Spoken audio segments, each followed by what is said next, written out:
Kalau kita lihat dari ujung seperti ini, sahabat pusaka Jawa bisa melihat bahwasanya ini adalah seperti seekor ular yang sedang menyeberang atau berenang di air, seperti sarpong langi, seperti ular yang sedang berenang.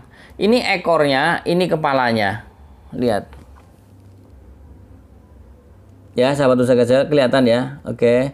Nah, terus kemudian di atas atau di bagian sor-soran sini, di sor-soran ini adalah gilig berbentuk bulat, tidak pipih, ya.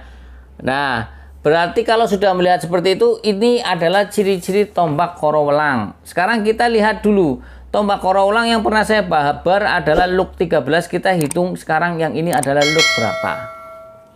Kita hitung sahabat pusaka Jawa ya. 1, 2, 3, 4, 5, 6, 7, 8, 9, 10, 11. Berarti ini adalah korowelang luk 11. Assalamualaikum warahmatullahi wabarakatuh. Salam sejahtera, salam budaya, rahayu, rahayu, rahayu.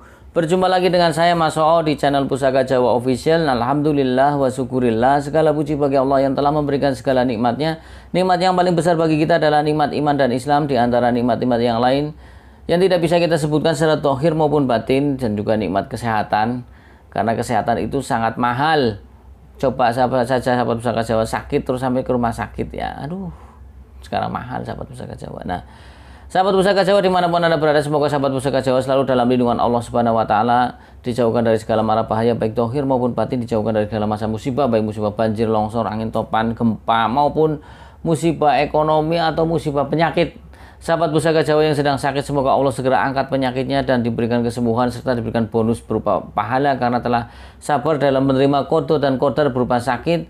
Sahabat pusaka Jawa yang sedang ekonominya sulit, usahanya pailit, bangkrut, semoga Allah bukakan keran rezekinya lebar-lebar dan mendapatkan rezeki yang berkah berlimpah sampai ke anak cucu. Tidak cuma sahabat pusaka Jawa yang saya doakan hal sedemikian rupa, teman-teman sahabat pusaka Jawa, saudara sahabat pusaka Jawa pun saya doakan hal yang sedemikian rupa. Sahabat pusaka Jawa, kali ini saya akan membabar satu bilah pusaka berdapur tombak luk 11. Tentunya leluhur kita menciptakan tombak itu banyak sekali variasinya, dan yang sudah banyak di pasaran ya, yang sering kita temui banyak sekali yang belum, dan ada banyak tombak yang tidak ada nama di buku pakem, yang tidak tercatat seperti itu. Jadi kalaupun tidak ada di buku pakem ya paling nanti ini arahnya mirip kemana, tinggal ditambahin apa, seperti itu. Nah, kali ini saya akan membawa dapur keris tombak luk 11 era-era Mojopahit, sahabat pusaka Jawa ya. Kalau kita ketahui Mojopahit tentunya adalah kerajaan yang besar, sekitar abad ke berapa Mojopahit, ke-13 dan ke-14an lah, itu antara abad ke-14an Mojopahit itu ya sahabat pusaka Jawa. Nah, sahabat pusaka Jawa, kita ketahui bahwasanya tombak mempunyai dua fungsi. Yang pertama adalah fungsional secara umum, yaitu sebagai senjata untuk berburu, kemudian untuk membela, untuk ekspansi, berperang, memperluas kekuasaan, ya kan, seperti itu. Dan tombak mempunyai dua penting. Di dalam tombak itu ada dua unsur yang penting, yaitu mata tombak dan handle landean, itu yang penting. Coba umumnya punya tombak tapi nggak ada landeannya, kan kangelan nganggone ya, susah untuk mempergunakannya. Nah, sahabat pusaka Jawa, kita buka, kita ambil, kita unboxing bahasanya. Oke.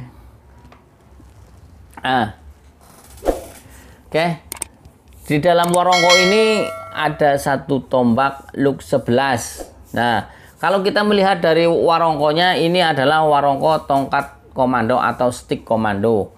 Dan tongkat ini berbentuk warongko berbentuk seperti ini mulai ngetren sekitar abad 20. Kita sering melihat bahwasanya presiden pertama kita, Bung Karno atau Insinyur Soekarno, suka membawa tongkat seperti ini, tongkat komando ini, baik di dalam negeri maupun di luar negeri pada saat acara-acara kedinasan.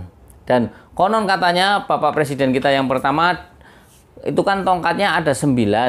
Salah satunya ada yang berisi keris tugel atau keris yang tidak utuh, patah separuh dan dimasukkan.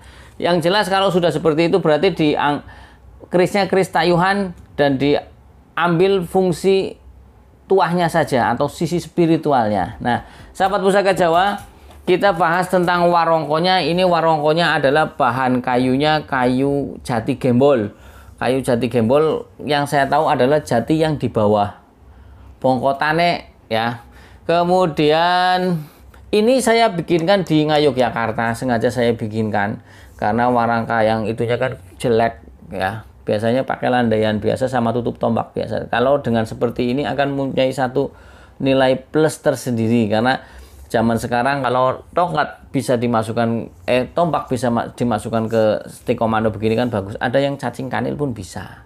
Nah, kita buka bilahnya sahabat Pusaka Jawa. Bismillahirrahmanirrahim. Nah, sahabat Pusaka Jawa, perhatikan baik-baik bilahnya. Saya saya turunkan sedikit biar terlihat. Nah, sahabat Pusaka Jawa bisa lihat ini ujungnya ya, ini ujungnya kan kalau kita lihat dari bentuk looknya ya, bentar, nah look kayak gini ya, bentar sebentar biar dipandang lebih enak. Nah, oke. Kalau kita lihat dari ujung seperti ini, sahabat Pusaka Jawa bisa melihat bahwasanya ini adalah seperti seekor ular yang sedang menyeberang atau berenang di air, seperti sarpong langi, seperti ular yang sedang berenang. Ini ekornya, ini kepalanya. Lihat. Ya, sahabat Pusaka Jawa, kelihatan ya. Oke. Nah, terus kemudian di atas atau di bagian sorsoran sini, di sorsoran ini adalah gilig berbentuk bulat, tidak pipih ya. Nah, berarti kalau sudah melihat seperti itu, ini adalah ciri-ciri tombak korowelang. Sekarang kita lihat dulu tombak korowelang yang pernah saya bahas adalah look 13. Kita hitung sekarang yang ini adalah look berapa. Kita hitung sahabat Pusaka Jawa ya. 1, 2, 3, 4, 5, 6, 7, 8, 9, 10, 11. Berarti ini adalah korowelang look 11. Saya pernah menemui korowelang yang look 15. Mudah-mudahan saya bisa babar di channel YouTube ini buat tambahan ilmu sahabat. Karena leluhur kita banyak menciptakan tombak ataupun pedang ataupun keris yang lain yang banyak tidak tercantum di buku pakem. Karena keterbatasan orang yang mencatat ya. Kemudian saking banyaknya leluhur kita itu yang menciptakan tosan aji. Hampir mungkin setiap desa mempunyai empu dulu. Karena pada zaman kerajaan Mataram Sultan Agung itu seperti diwajibkan setiap daerah mempunyai empu.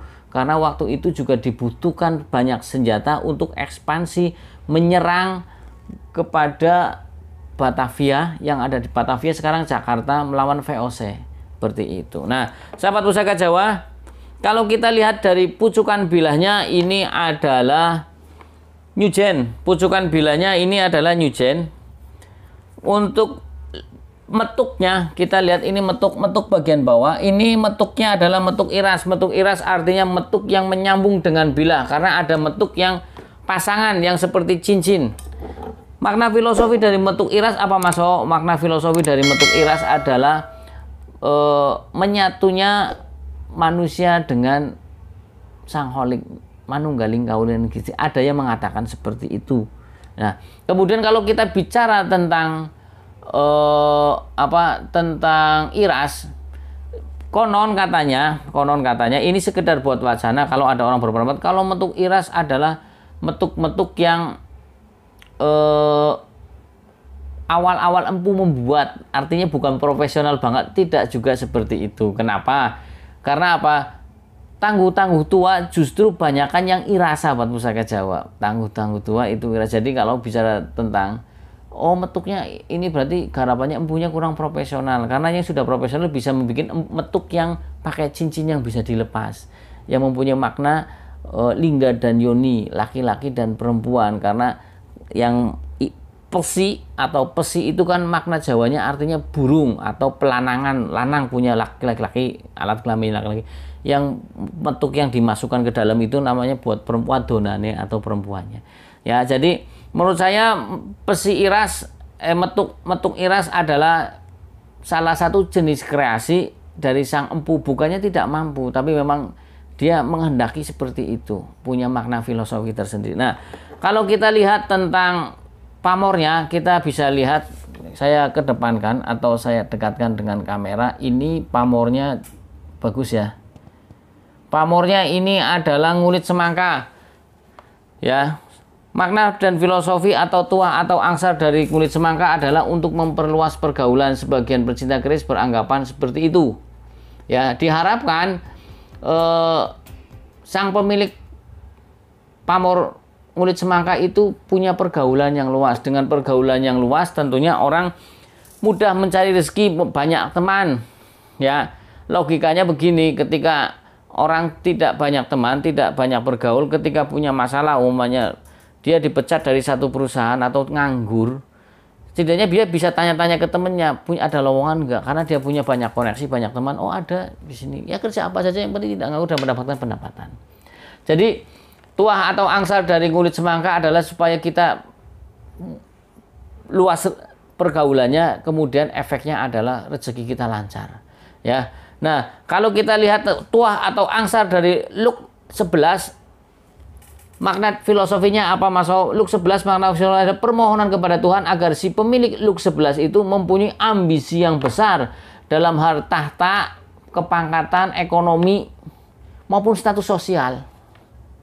Jadi kalau kita lihat, oh Luk 11 berarti Anda didoakan oleh sang empu, atau doa dan harapan sang empu atau si pemesan awal ini adalah menjadi orang yang mapan, sahabat pusaka Jawa. Ujungnya mapan. Karena dengan ambisi yang besar, ya dengan ambisi yang besar, tentunya di sini kan agar mempunyai ambisi yang besar dalam meraih kedudukan, tahta, ya ekonomi, materi ya status sosial di lingkungannya. Artinya kalaupun dia tahta ya bisa jadi dia menjadi satu pemimpin.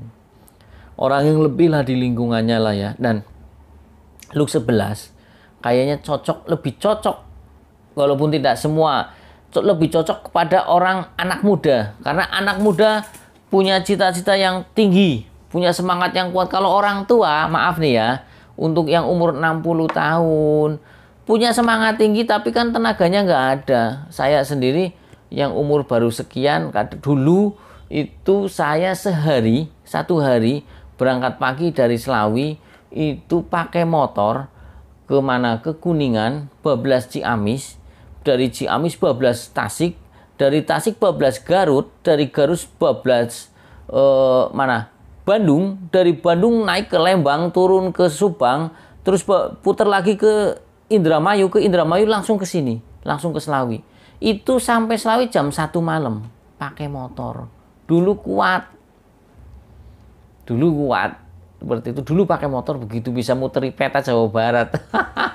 Nah, sekarang pakai motor dari Selawi ke Brebes atau Selawi ke Tegal kota saja, saya tangannya udah nyer-nyeran rematik, sahabat pusaka Jawa. Nah, makanya menurut saya untuk entah itu keris ataupun tombak yang Luk 11 itu lebih cocok diwariskan kepada anak muda yang punya satu jangkauan yang panjang secara hitungan manusia. Kalau takdir kita tidak bisa ngomong lah ya. Dalam arti ada juga orang tua yang mempunyai tenaga yang kuat dan semangat yang kuat untuk meraih satu materi yang lebih besar, yang lebih baik daripada keluarganya. Seperti itu. Apapun daripada lingkungannya di atasnya. Juga tahtanya silahkan, boleh. Yang penting sekedar saran, Luk 11 adalah mempunyai ambisi yang besar dalam meraih satu tahta, kemudian ekonomi, materi, jabatan dan ekonomi, itu di sini makna filosofinya. Nah, kalau kita bicara tentang Korowelang sendiri banyak yang bilang ada yang Korowelang ya. Itu ada yang namanya weling, pengeling, pengingat. Ada yang bilang dari kata kalawelang ada, ya. Ada yang bilang kala itu masa, welang itu pengeling. Jadi masa untuk mengingat-ingat kita, posisi kita sebagai apa. Ada yang bilang korowelang, koro adalah macam tanaman, welang adalah ular, seperti itu. Whatever apapun itu, silakan Anda terjemahkan sendiri atau menafsirkan sendiri korowelang maknanya apa.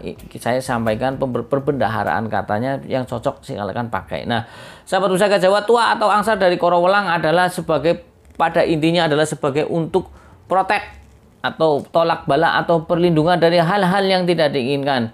Dulu yang punya tombak pusaka korowelang adalah yang sering sudah masuk Adipati Banyumas, Brawijaya V, Presiden Soekarno, dan juga untuk pusaka di Trenggalek pun memakai pusaka korowelang yang saya tahu seperti itu ya.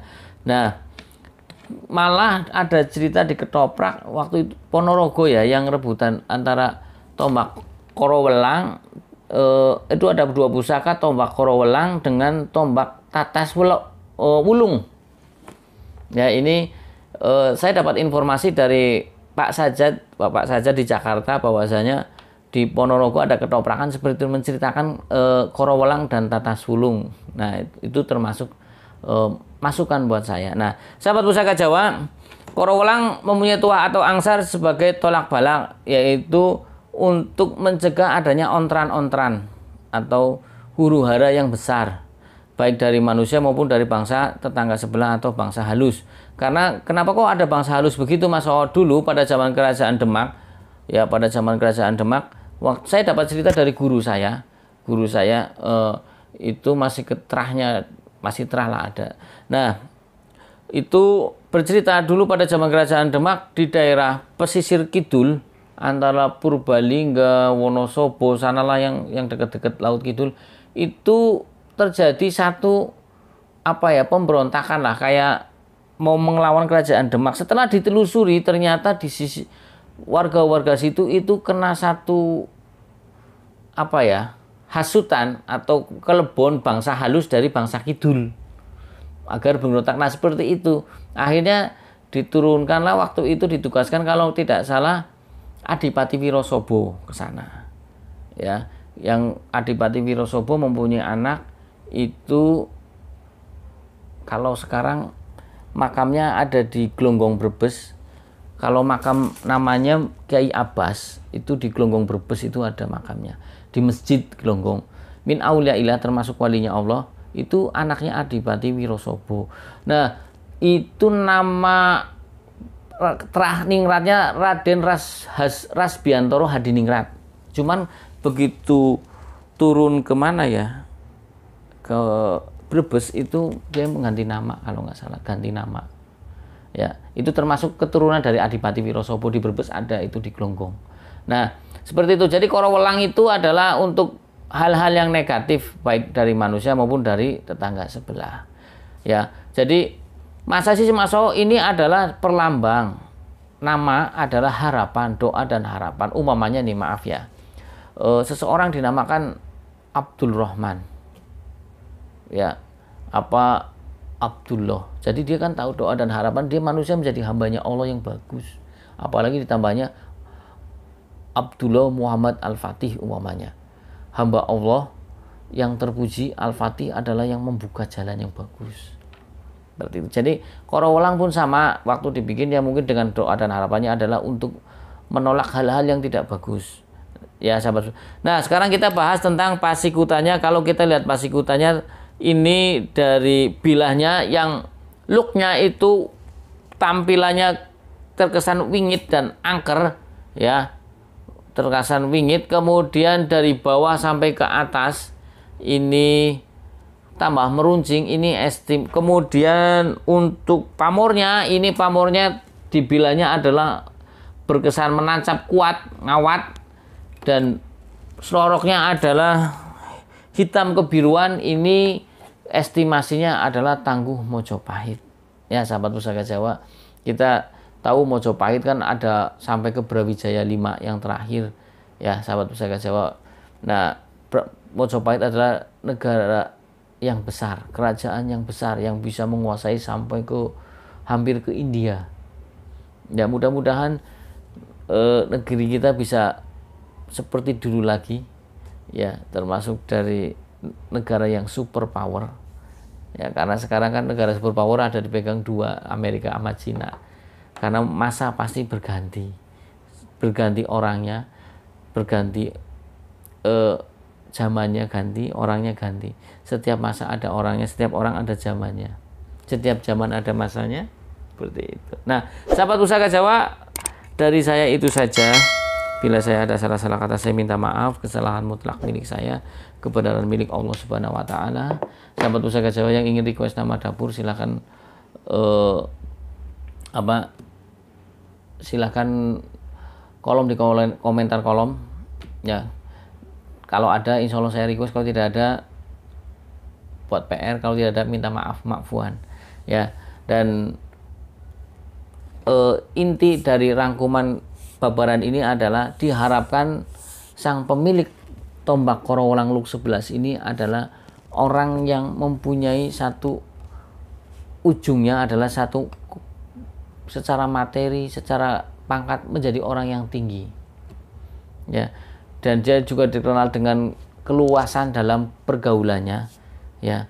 Kemudian mendapatkan pertolongan dari Allah Subhanahu wa taala dari segala macam gangguan manusia. Ya, ini cocok kalau dipakai orang-orang yang masih muda kayak saya. Ya, dari saya itu saja, sahabat Pusaka Jawa. Assalamualaikum warahmatullahi wabarakatuh. Salam sejahtera, salam budaya, rahayu, rahayu, rahayu.